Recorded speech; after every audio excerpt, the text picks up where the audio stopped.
The landing field smelled of scorched alloy and cold dust as Marcus Hale stepped off the shuttle and felt memory rise like pressure behind his eyes. The sky above the frontier world was a thin blue stretched tight by unfamiliar stars, and the wind carried the distant thrum of engines cycling down. He adjusted the strap of his worn field pack and tried to focus on the present instead of the past that had followed him across 3 systems. The ceasefire banners rippled along the perimeter towers, and the ground crews moved with careful slowness, as if sudden motion might restart the war.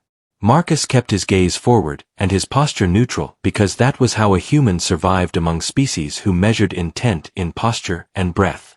This place was supposed to be anonymous neutral ground, yet every step felt like walking into a remembered dream.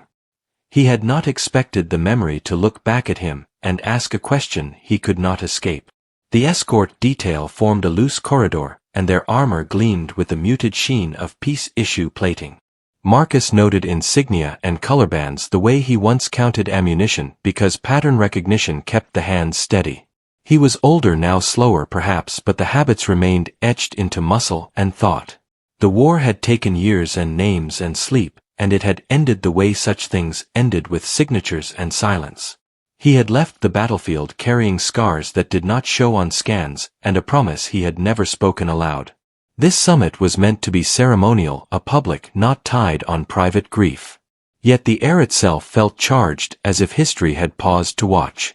They led him toward a wide apron where a sleek alien craft rested on extended struts. Its hull caught the light in smooth curves, and Marcus felt the old respect stir for engineering that balanced elegance and survival. He stopped when the escort stopped, and waited, because waiting was another learned skill. The ramp descended with a soft mechanical sigh, and figures emerged in measured cadence. At their center walked a tall blue-skinned woman with pale hair flowing like captured starlight and eyes that cut straight through him. Marcus felt his breath catch despite himself, and his hand twitched with a memory of raising a rifle to cover a retreat. She raised 2 slender fingers in a formal gesture that froze the space between them. The world seemed to narrow to the distance of a few steps, and the hum of the craft faded from awareness. Marcus saw not the sovereign of a reunited empire, but a figure half buried in ash, reaching for a fallen human. The memory came unbidden, heat and noise and the metallic taste of fear. He remembered pulling her from wreckage while shells walked closer and closer. He remembered choosing to turn back when every instinct screamed to run. Her voice carried across the apron, clear and calm, and weighted with authority, earned the hard way. "Do you recall me, human?" she asked, and the words were translated yet somehow untouched. "I once shielded the alien sovereign's life in the Warzone," she continued, and the sentence settled like a held breath. Around them the escorts stiffened, and protocols strained under the sudden gravity of recognition. Marcus swallowed and met her gaze, because evasion would have been a lie too large to carry. "Yes," he said simply, and the word felt heavier than any oath. She studied him with an intensity that bordered on surgical, and he wondered what she saw. Perhaps the lines at the corners of his eyes, or the slight favoring of his left leg. Perhaps she saw the human who had stood between her and a blast wave with nothing but stubborn refusal. The sovereign inclined her head a fraction, and the motion rippled through her attendants. "I remember your choice," she said, "and the battlefield remembers such things, even when treaties try to forget." Marcus felt a warmth spread through his chest that surprised him with its steadiness. He had not known he needed to be remembered until the moment arrived. The war had reduced many acts to numbers, and here was a name restored to meaning. They moved together toward the conference hall, and the crowd parted like a tide. Marcus walked at her side, aware of every step and the careful neutrality of his expression. The hall was a cathedral of glass and alloy, open to the sky, and filled with delegates who watched with composed interest. Seats rose in tiers, and the central dais waited beneath a canopy of light. The sovereign gestured for Marcus to remain near, and the simple inclusion felt like an honor and a burden. He kept his hands visible and his posture respectful while his thoughts raced. What did she want, and why now after so many cycles? The opening addresses flowed past in a practiced exchange of goodwill and caution. Marcus listened and catalogued tones because words alone never told the whole story. When it was her turn, the sovereign rose, and the room leaned toward her voice. She spoke of shared losses and the cost of forgetting the individuals who shaped history with small decisions. Then she turned and looked directly at Marcus, and the room followed her gaze. There was a murmur like wind through dry leaves, and the protocols trembled again. She named the battle and the moment, and the human who had acted without orders. Marcus felt the heat rise in his face and fought the urge to look down. He remembered the screaming sensors and the collapsing trench and the way time had slowed. He had seen her armor cracked and her attendants scattered, and he had moved because not moving was worse. No one had been watching then, and that had been the point. Now everyone watched, and the contrast made his hands shake slightly. He clenched them and breathed, and let the memory stand without defense. She spoke of debt not as obligation but as recognition. A life saved carried weight across generations, she said, and repayment took many forms. Marcus wondered if this was the moment he would be pulled into something larger than himself again. He had come seeking closure, and found a door opening instead. The sovereign concluded with a pledge of transparency and alliance grounded in remembered humanity. The hall erupted in controlled applause, and the future shifted a fraction on its axis. After the session, she requested a private walk, and protocol bent to accommodate. They stepped onto a balcony overlooking the landing field where dusk gathered in blue layers. For a moment neither spoke, and the silence felt companionable rather than tense. "I have carried that day with me," she said at last, and her voice lost its ceremonial edge. "You chose empathy under fire, and that choice shaped how I rule." Marcus looked out at the stars and felt the long arc of consequence settle into place. "I just did what seemed right," he replied, and meant it without false modesty. She smiled slightly, and the expression transformed her from icon to person. She told him of reforms and resistance, and the difficulty of steering a wounded polity. Marcus listened and offered no advice because listening was sometimes the braver act. He realized then that humanity's strength was not in weapons or numbers, but in the stubborn insistence on seeing others. The war had taught them pain, yet it had also taught them connection under impossible conditions. The sovereign turned to him with a question about trust, and he answered honestly about limits and hope. They stood together as equals shaped by fire and restraint. The night settled, and the lights below traced paths toward a fragile peace. As they returned inside, Marcus felt a sense of alignment he had not known since the war. He did not know what role he would play next, or if he would accept one. But he knew that being remembered had given him something solid to stand on. The past had reached into the present, not to wound, but to anchor. He squared his shoulders and followed the sovereign back into the light. History was not finished with either of them. And the question asked on the landing field would echo forward with purpose. The balcony doors sealed behind them, and the hum of the hall returned as a distant pressure. Marcus felt the weight of attention settle again, but now it was tempered by something steadier. The sovereign walked beside him without escort, close enough that their steps aligned. Her presence changed the rhythm of the space, and delegates shifted to accommodate. They moved through corridors of light and shadow where walls displayed living records. Scenes of rebuilding flowed past, cities rising from glassed plains and oceans cleared by patient machines. Marcus recognized the careful curation meant to show resolve rather than triumph. He wondered how many quiet choices like his had fed into those images. They reached a smaller chamber ringed by translucent panels that dimmed at her gesture. The room softened into a private twilight, and the distant noise fell away. She indicated a pair of seats set low to the floor, and took one herself.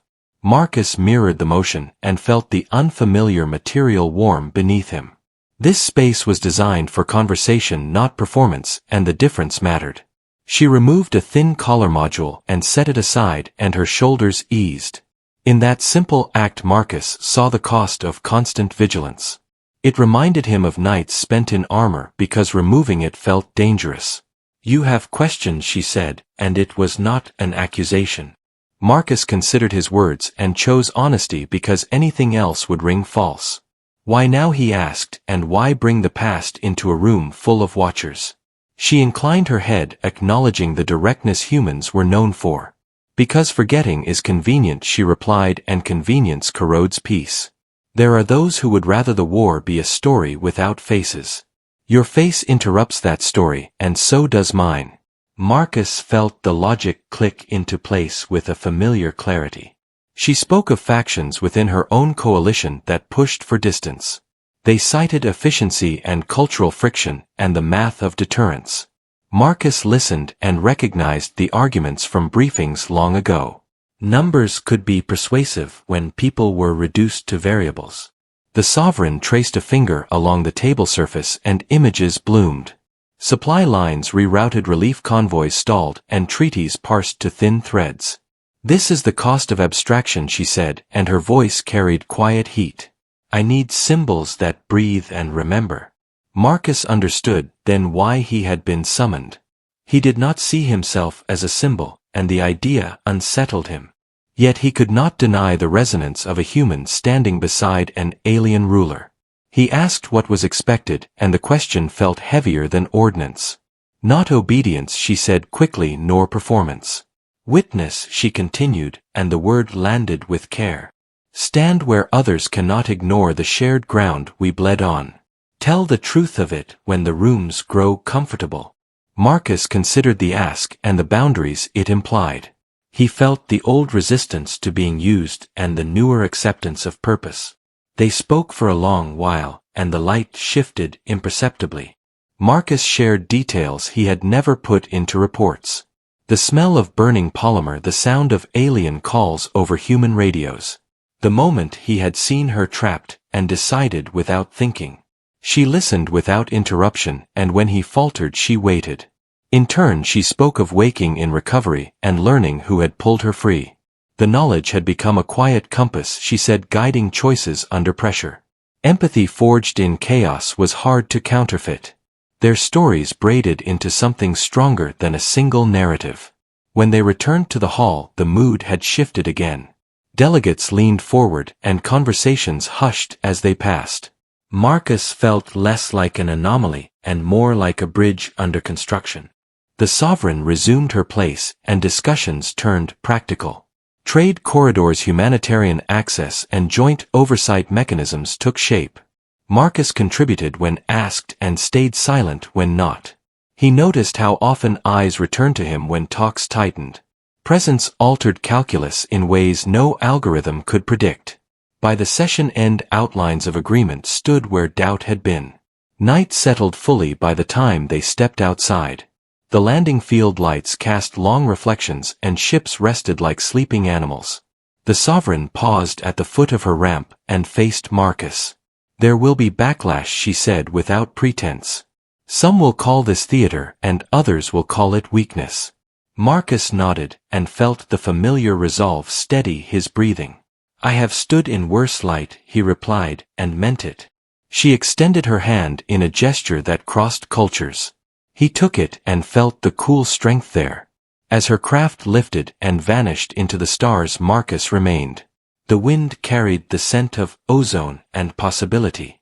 He thought of the people back home who would question his path. He thought of those who would find hope in a remembered act. The war had taught him survival, but peace demanded something different.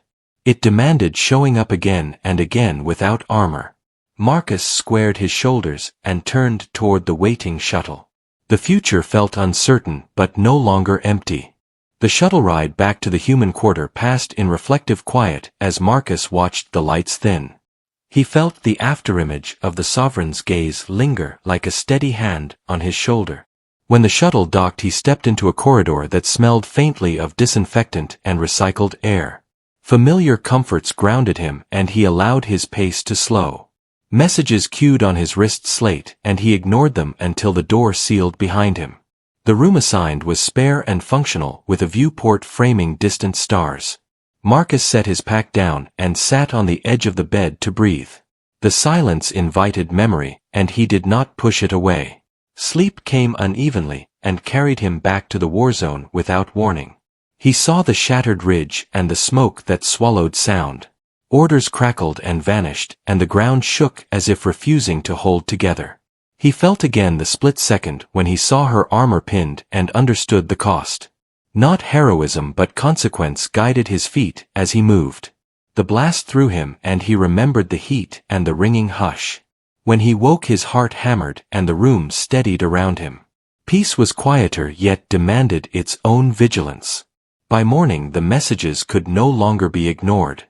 The slate pulsed with requests from diplomats and analysts and old comrades. Marcus skimmed and answered, selectively choosing clarity over spin. He agreed to brief a small working group and declined a dozen interviews. The line between witness and spectacle was thin, and he walked it carefully. At the briefing room he faced a mixed circle of humans and allied delegates. He spoke plainly of what he had seen and why it mattered. Questions came sharp and respectful, and he answered with the same discipline. Trust formed not from polish but from consistency. Later a representative from the opposition bloc requested a meeting. Marcus considered declining but remembered the sovereign's words about comfort. The representative arrived with a practiced smile and a ledger of concerns. They spoke of stability and precedent and the risks of personalization. Marcus listened and then described a moment of choice under fire. He did not dramatize or soften the details, and the room shifted. The representative pressed and Marcus held steady without raising his voice. By the end, the objections had not vanished but they had changed texture. Uncertainty replaced dismissal, and that was a start. Between meetings Marcus found himself walking the perimeter alone. The neutral ground hummed with overlapping logistics and distant engines. He watched crews coordinate across species with gestures and shared tools. This was the quiet labor that treaties rarely mentioned. He remembered the sovereign describing reforms resisted at every turn. Progress rarely announced itself with fanfare.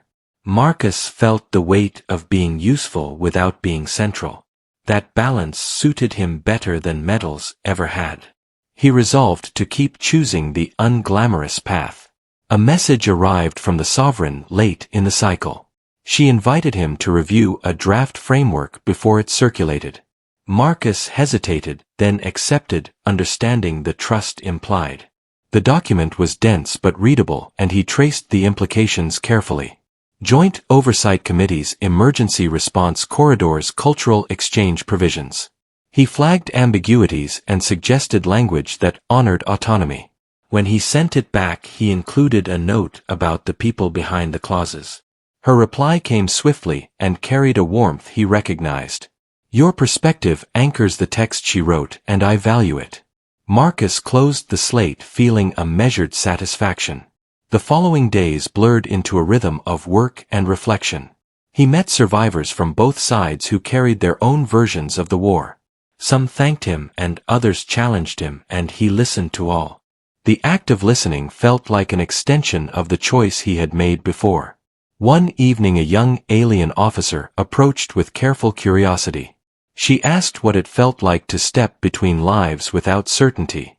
Marcus answered honestly that fear never left but meaning arrived afterward. The officer nodded as if filing the lesson away. He wondered how many such moments quietly reshaped the future. Tension spiked when a rumor spread through the corridors. A faction planned to stage a walkout citing compromised neutrality. Marcus learned of it through overlapping channels and felt the familiar tightening. He requested a meeting with the sovereign, and she agreed immediately. They stood in a garden chamber where bioluminescent leaves cast soft light. She acknowledged the risk and asked his assessment without prompting. Marcus suggested a public reaffirmation grounded in shared sacrifice. Names and dates mattered more than slogans in moments like this. She considered and then smiled with resolve. The address unfolded at the central forum under a sky of drifting clouds. The sovereign spoke with calm authority and invited Marcus to stand beside her. He did so without flourish and let his presence speak. She named the fallen from multiple species and honored choices made under fire. Marcus felt the crowd lean into the truth of it. When she concluded, there was no applause, only a deep, attentive silence. Then the delegates returned to their seats and the work resumed. The walkout dissolved into negotiation and the rumor lost its power. Marcus exhaled and felt the tension ease. As the summit drew toward its close, Marcus prepared to depart. He packed his few belongings and took one last look at the stars. The sovereign met him at the shuttle bay without ceremony. "We are not finished," she said, and it was a promise rather than a command. Marcus inclined his head and felt the path ahead align. "Neither of us is," he replied, and the honesty felt clean. They shared a final clasp of hands and then parted. As the shuttle lifted, Marcus felt the past settle into purpose. The war no longer owned the memory, and peace had a witness. The shuttle cut through layered clouds and set Marcus down on a quieter station orbiting the border. Gravity settled into his bones with a familiar ache as he stepped onto the ring corridor. He had expected distance to dull the summit, but the momentum followed him like wake. Briefings awaited, yet he paused to watch maintenance crews drift past the viewport. Peace was fragile work built from countless unremarked motions and checks. Marcus keyed his slate and accepted a secure channel request without surprise. The sovereign's crest appeared, and her voice followed, measured and intent. "Events are accelerating," she said, "and we may need you closer than planned." They spoke while the station rotated and the stars slid like slow rain. Opposition leaders had consolidated and were pushing a vote to limit joint mechanisms. Marcus listened and mapped incentives the way he once mapped terrain. He suggested a countermove grounded in shared emergency response drills. Nothing calmed fear like rehearsed cooperation under time pressure. She agreed and tasked him to convene mixed teams within 48 hours. The order carried risk and trust in equal measure. Marcus felt the familiar tightening and the steadier resolve beneath. He accepted and began moving immediately. The drill site lay on a moonlet scarred by mining and recent shelling. Crews assembled from 3 species and a dozen cultures with clipped efficiency. Marcus opened with simple objectives and clear boundaries. Simulated cascading failures would force coordination without real casualties. Skepticism lingered, but curiosity cut through it. When alarms sounded, teams moved on instinct and training filled gaps. Language barriers faded beneath shared signals and purpose. Marcus circulated and corrected, gently keeping tempo steady. By the end, sweat and relief replaced posture. Observers crowded the debrief, and the mood had shifted. Data spoke plainly, showing faster response times and reduced loss curves. Marcus framed the results without triumph, emphasizing repeatability. A skeptical delegate pressed him about manipulation and optics. Marcus answered that optics mattered because lives followed perception. The delegate fell silent and took notes. Word spread faster than projections, and requests for participation grew. The vote slowed as committees demanded updated assessments. Momentum bent toward collaboration, not by decree but demonstration. Pressure arrived from another angle when a human bloc raised concerns. They warned of overreach and cultural dilution couched in legal language. Marcus met with their counsel and acknowledged the risks honestly. He proposed safeguards co-drafted and sunset clauses with renewal thresholds. Compromise required clarity and patience, not capitulation. The council tested his limits and found them reasonable. By meeting end, drafts circulated with fewer red lines. Marcus felt the fatigue settle deep, yet purpose kept him upright. This was the work peace demanded after the speeches ended. Late in the cycle, Marcus received a message marked urgent. A transport carrying mixed civilians had lost power near a debris field. Jurisdiction was contested and response authority unclear. Marcus did not wait for consensus and launched with a joint crew. He coordinated from the pilot seat, calling out vectors and roles. Debris scraped the hull and alarms sang, but training held. They reached the transport, stabilized power, and guided it to safety. Civilians cheered and then grew quiet with relief. The incident traveled through networks faster than any address. Arguments softened in its wake. The sovereign arrived hours later and met Marcus at the hangar. Her expression was controlled, yet relief threaded through it. "You chose again," she said simply, and the words carried weight. Marcus shrugged and felt the tremor in his hands finally release. "Someone had to," he replied, and the truth needed no polish. They reviewed the incident and formalized shared authority for emergencies. Signatures followed where hesitation once stalled. The decisive push had arrived not as battle but as competence under fire. Marcus felt the arc bend toward resolution. As negotiations concluded, a final obstacle emerged. A rival leader demanded symbolic concessions to save face. Marcus suggested a joint memorial honoring all fallen regardless of side.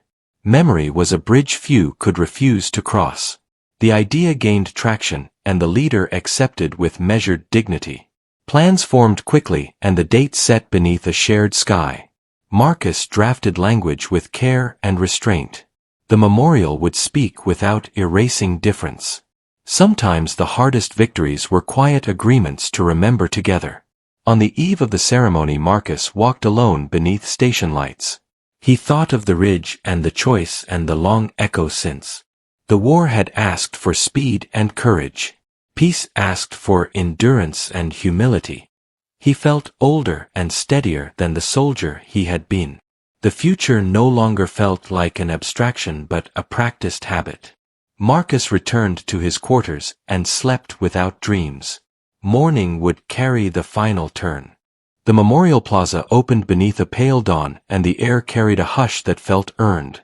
Marcus stood at the edge as crews aligned banners and tuned soft field lights. Stone and living alloy curved together, forming a circle open to the sky. Names would be projected later in patterns that crossed languages and species. He felt the old tightening return, then ease as the space settled around him.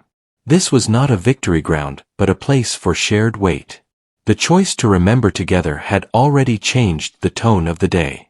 Delegations arrived without fanfare and took their places in measured silence. The sovereign entered last and paused to let the moment breathe. Marcus joined her without announcement and felt no need to look outward. The ceremony began with a low harmonic that resonated through bone and air.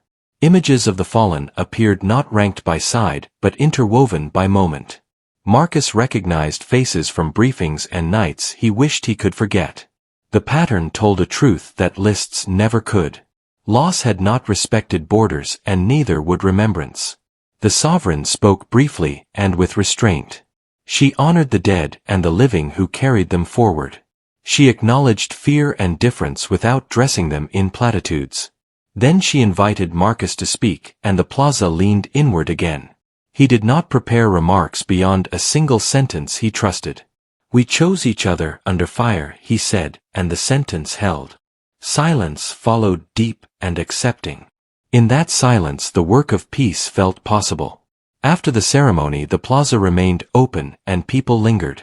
Marcus moved among them, answering questions and offering quiet thanks. A human medic shared a story of an alien partner who taught her patience. An alien engineer described learning to trust human improvisation. These exchanges did not trend or headline, yet they accumulated power. Marcus felt the future assembling itself from such moments. He met the rival leader who had demanded concessions and exchanged a nod. Neither needed more than that. By afternoon the agreements finalized and the last signatures set. Safeguards stood where suspicion had been and renewal paths were clear. Marcus reviewed the documents one final time and found no traps. The sovereign watched him with a knowing calm. "You have done enough," she said, and her tone made it true. Marcus felt the fatigue surface at last, and welcomed it. Enough did not mean finished, but it meant sound. They stood together as the plaza emptied into ordinary motion.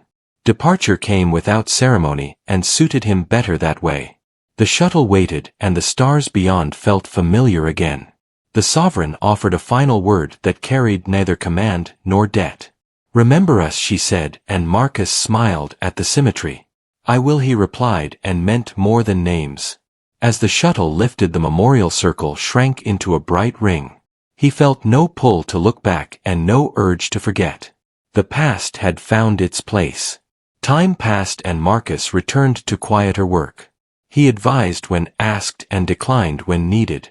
He taught a small class about coordination under uncertainty. Students listened and argued and tried again. Peace revealed itself as a craft rather than a destination. Marcus found satisfaction in tools that kept it practiced. The war receded into memory without vanishing. That balance felt right. One evening a message arrived without crest or priority.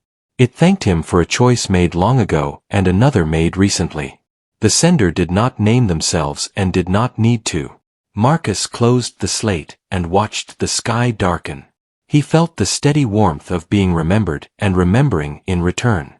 Humanity was not special because it won. It was special because it kept choosing connection when fear made that costly. He breathed and let the night settle.